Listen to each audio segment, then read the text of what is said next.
Hai, Assalamualaikum. Bertemu kembali di dalam mata pelajaran Bahasa Melayu tahun 3. Kali ini kita akan membincangkan unit 8 iaitu rekreasi selamat. Topik yang akan kita bincangkan hari ini ialah seronoknya berkuda. Baiklah, aktiviti yang akan kita lakukan hari ini ialah mendengar dan bertutur. Adakah murid-murid sudah bersedia? Sila rujuk buku teks muka surat 47. Baiklah, adakah murid-murid sudah bersedia? Mari kita baca teks berikut. Seronoknya berkuda. Semasa cuti sekolah, Encik Ismail dan keluarganya ke Taman Equestrian Putrajaya. Mereka ingin menunggang kuda. Sekarang, mari kita lihat poster ini. Di dalam poster ini menunjukkan aksesori ataupun peralatan yang diperlukan ataupun digunakan untuk aktiviti berkuda. Yang pertama ialah topi keledar. Fungsi topi keledar ialah untuk melindungi kepala dari kecederaan. Yang kedua ialah pelana. Pelana memberikan keselesaan semasa duduk kepada penunggang.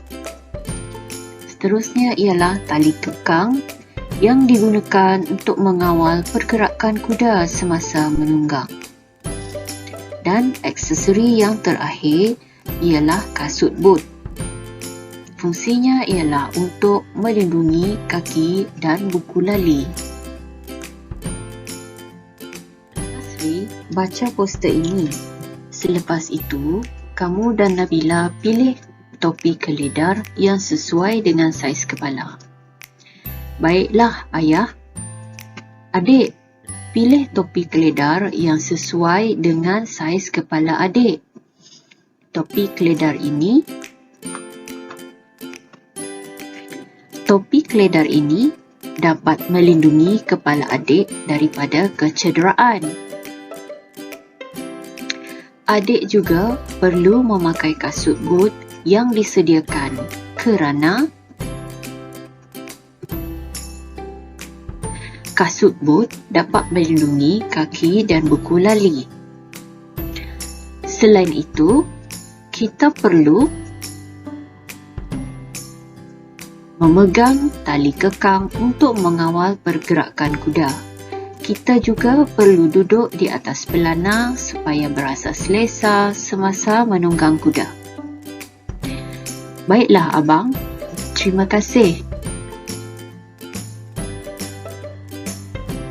Seterusnya, murid-murid akan membuat latihan di dalam buku aktiviti pada halaman 53.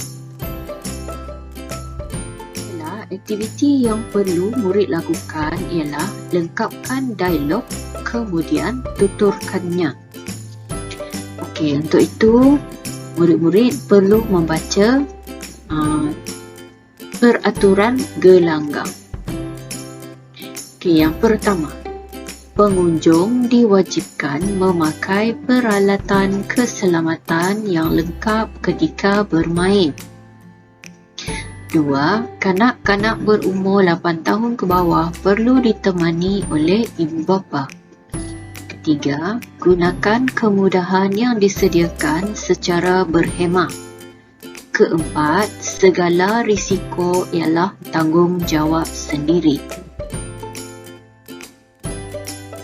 Aktiviti seterusnya ialah murid perlu melengkapkan perbualan ataupun dialog di antara Imran dan juga rakannya. Kita baca dahulu secara keseluruhan.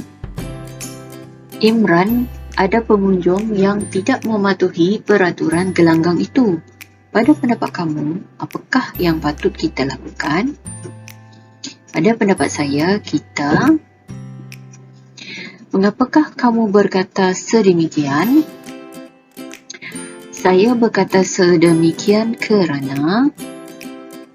Oh, begitu. Terima kasih, Imran. dan jawapan Imran di sini. Baiklah, untuk dialog pertama, soalannya ialah, pada pendapat kamu, apakah yang patut kita lakukan? Pada pendapat saya, kita di sini kalau kita lihat, mereka sudah nampak ada seorang pengunjung yang tidak menggunakan topi keledar keselamatan. Okey, jadi tindakan mereka ialah mereka perlu menegur. Menegur siapa? Ini kan. Apa kesalahannya? Di situ kita lengkapkan. Okey, pada pendapat saya, kita perlu menegur siapa di sini? Pengunjung. Okey, pengunjung yang mana satu? Pengunjung, apa kesalahannya? Pengunjung yang tidak memakai topi keledar. Okey, contohnya. Mengapakah kamu berkata sedemikian? Saya berkata sedemikian kerana peraturan gelanggang, balik kepada peraturan gelanggang. Ya, peraturan gelanggang yang manakah yang berkaitan dengan kesilapan ataupun kesalahan pengunjung tersebut? Peraturan yang pertama. Jadi kita huraikan semula, masukkan ke dalam dialog ini. Saya berkata demikian kerana peraturan gelanggang mewajibkan pengunjung memakai peralatan keselamatan yang lengkap ketika bermain. Oh, begitu. Terima kasih, Imran. Okey, yang ini tentu murid-murid tahu apa jawapannya, kan? Okey, itu saja.